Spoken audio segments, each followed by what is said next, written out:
You know what's scarier than any horror movie?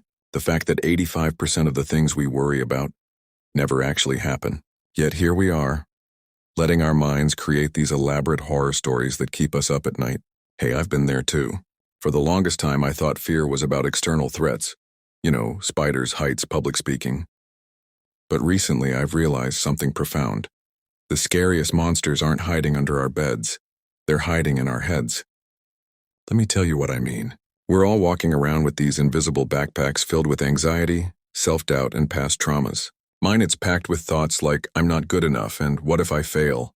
Sometimes these thoughts feel heavier than any physical weight I've ever carried, and I bet you know exactly what I'm talking about. Here's the thing about fear. It's like this sneaky architect in our minds, constantly building walls and barriers. Remember that time you didn't apply for your dream job because you convinced yourself you weren't qualified? Or when you didn't speak up in that meeting because you thought your idea wasn't good enough? That's not just nervousness. That's your inner fear doing its best architectural work. Last month, I hit my breaking point. I was sitting in my car having a full-blown panic attack about a presentation I had to give. But then something clicked. I realized I wasn't actually afraid of the presentation. I was afraid of the story I was telling myself about it. The story that I wasn't smart enough, prepared enough, or worthy enough to be there. So I did something crazy.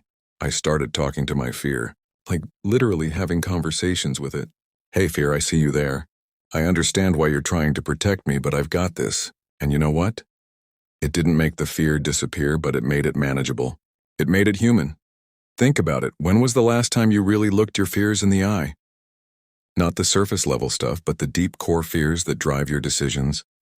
Drop a comment below and share your experience with inner fears. What's one fear you're ready to have a conversation with?